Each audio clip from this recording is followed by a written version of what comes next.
आपको न्याय चाहिए, मिलेगा न्याय, लड़ो, आवाज उठाओ। ये फोनों में जितनी चीजें कैद हो रही है ना, हम भी फोन में कैद हो चुके हैं साहब। हम लड़ाई लड़नी भूल चुके हैं। हम भूल चुके हैं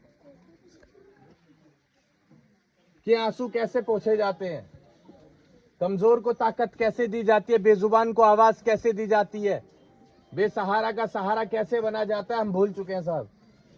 यहां से जाएंगे, वीडियो देखेंगे कोई और अपना मनोरंजन करके सो जाएंगे। कोई मतलब नहीं होगा किसी को कि क्यों आए थे, किसके लिए आए थे, क्या घटना थी, क्या पीड़ित परिवार का दर्द था। किसी को कोई मतलब नहीं होगा। फिर तो विचार तो आप लोग कीजिएगा।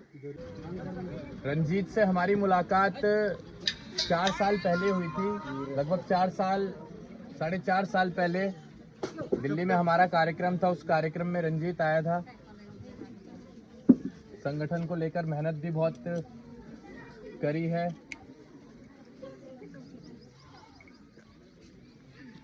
ये वो घड़ी है जिसमें हमारे पास शब्द नहीं है कि हम क्या बोलें। अभी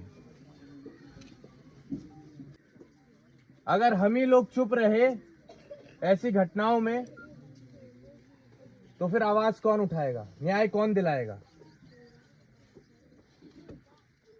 बाहर से कोई फरिश्ता नहीं आएगा साहब आपकी लड़ाई लड़ने के लिए। आपकी लड़ाई आपको ही लड़नी पड़ेगी।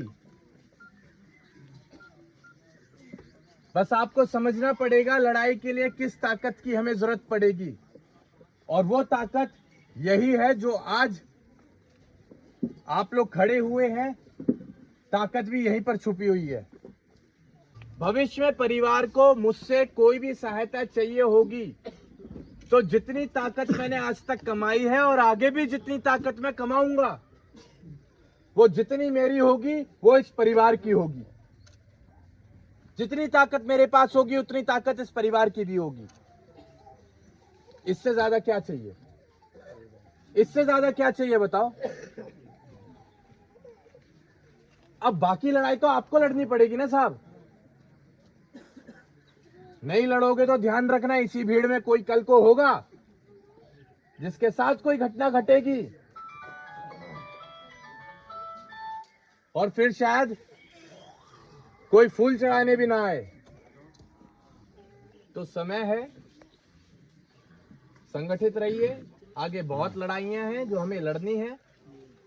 न्याय के लिए न सिर्फ आज बल्कि हमेशा आपको अपनी लड़ाई लड़नी पड़ेगी। गगन हमेशा आपकी लड़ाई में आपके साथ खड़ा रहेगा।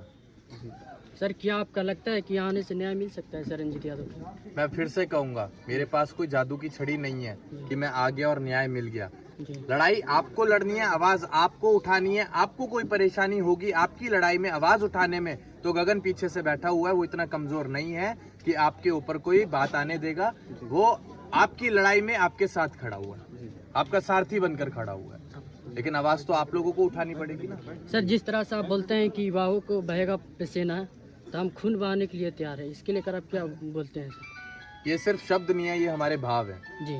और अगर शब्दों पे आप जाएंगे तो खून तो अब मांग लो आप हमसे। जी। क्या ये खून नहीं है कि हम कहां से चलकर कहां तक आए हैं।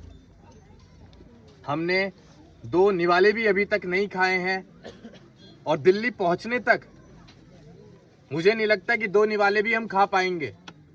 इससे ज्यादा और क्या खून चाहिए? और चाहिए तो बताओ, एक छुरी ला के दे दो, काट के रख देंगे आपके सामने। बात और भाव दोनों में फर्क है। जी। आप भाव देखिए, हमारे जो हमारी बात थी वही हमारे भाव है। हम आप लोगों के लिए समर्पित हो चुके हैं। बस आप लोग भी अपना ध्यान रखिएगा। बाकी फिर से दोहराऊंगा, आपकी लड़ाई आपसे बेहतर कोई नहीं लड़ सकता। लड़ना आपको है, मैं सिर्फ आपका साथ देने आऊंगा। 1 मिनट सर। तो तस्वीर में मेरे साथ सामने दिख रहे हैं, ये गरीबों का न जाने कितने गरीबों को न्याय दिलाए हैं, कितनों का आवाज बने हैं ये गगन यादव।